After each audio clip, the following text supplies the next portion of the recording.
हरे कृष्णा, राधे राधे। चलिए आज की कहानी शुरू करते हैं। आज की कहानी का शीर्षक है सत्य बोलने का महत्व। और ये कहानी भी हमारे संत नामदेव महाराज जी की है। महाराष्ट्र में संत नामदेव महाराज नामक एक महान संत हुए थे। एक दिन एक चोर उनके पास गया और उनसे कहा, महाराज, मुझे चोरी करने की बहुत बुरी आदत है और इस चोरी करने की आदत से मैं मुक्त होना चाहता हूँ। इसके लिए मैं क्या करूँ? आप मेरा मार्गदर्शन कीजिए।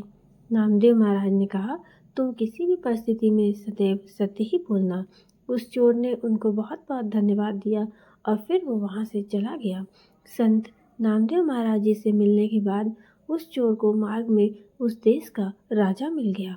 बाल मित्रों, प्राचीन काल में राजा अपनी प्रजा का हाल जानने के लिए अपना भेष बदलकर नगर में भ्रमण किया करते थे। जब उस चोर को मार्ग में राजा मिले तब राजा ने अपना भेष बदला हुआ था। इस कारण चोर राजा को पहचान नहीं पाया। राजा ने उस चोर से पूछा, तुम कौन हो, क्या करते हो? चोर ने नामदेव महाराज के बताए अनुसार सत्य बोल दिया और कहा कि मैं एक चोर हूँ। उसकी यह बात सुनकर राजा चकित हो गया। तब राजा ने उसे कहा, मैं भी एक चोर हूँ। अब हम दोनों मिलकर चोरी किया करेंगे। जो भी धन मिलेगा वह आपस में बांट लेंगे। मैं तुम्हें जैसे बताता हूँ तुम वैसे ही करना। चोर ने राजा की बात मान ली। राजा ने उसे एक सुरंग दिखाई और कहा, तुम इस मार्ग से राजमहल में पहुँच जाओगे। राजमहल में पहुँचते ही तुम्हें एक कमरा दिखाई देगा। उस कमरे में हीरों से भरी एक पेटी रखी हुई है। उसमें कुछ हीरे हैं। उसमें जितने भी हीरे हैं उसमें से आधे तुम ले लेना और आधे मुझे दे देना। क्या तुम ऐसा कर पाओगे? चोर ने कहा, हाँ, मैं ऐसा करूँगा। उसके बाद चोर राजा के बताए मार्ग पर चल पड़ा और राजमहल में पहुँचने पर उसे वहाँ एक कमरा दिखाई दिया। उस कमरे में एक पेटी रखी हुई थी। चोर ने उस पेटी को खोलकर देखा और उसकी आंखें चमक गईं। उसमें 3 हीरे रखे हुए थे। चोर ने उसमें से 2 हीरे उठाए और वह राजा के पास पहुंचा। उसने राजा को बताया कि उस पेटी में से 2 हीरे उठा लाया हूँ। चोर ने एक हीरा राजा को दे दिया और एक स्वयं रख लिया।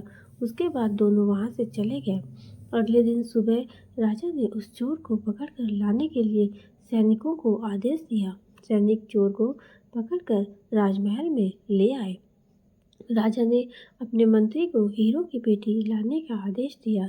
मंत्री वह पेटी ले आया। बाल मित्रों, पेटी में एक भी हीरा नहीं था, जबकि चोर ने तो 2 ही हीरे चुराए थे। राजा यह बात जानता था। राजा ने वह पेटी चोर को दिखाई और पूछा, तुमने इस पेटी से हीरे चुराए हैं ना?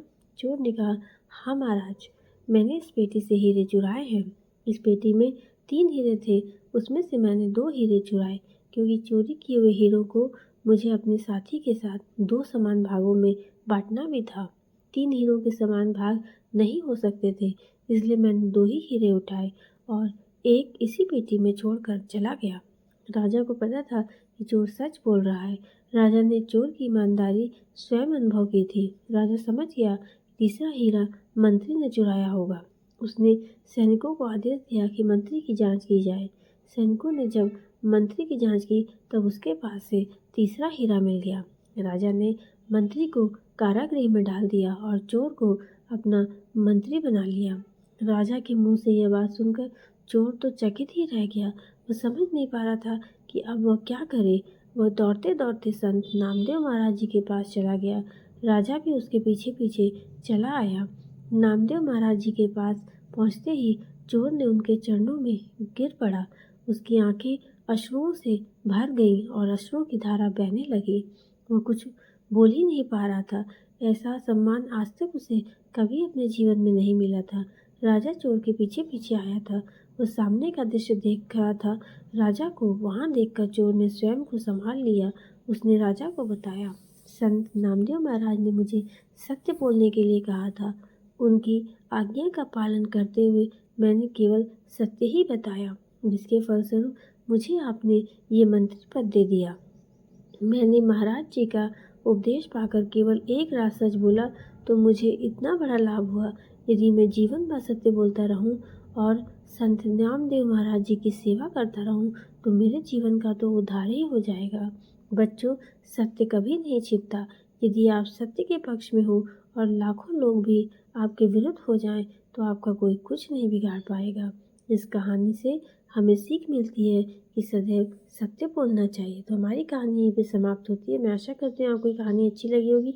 अगर आपको ये कहानी अच्छी लगी तो हमारे चैनल को लाइक करें, शेयर करें, सब्सक्राइब करें और कमेंट बॉक्स में दें कि आपको कहानी कैसी लगी। तब तक के लिए हरे कृष्णा, राधे राधे।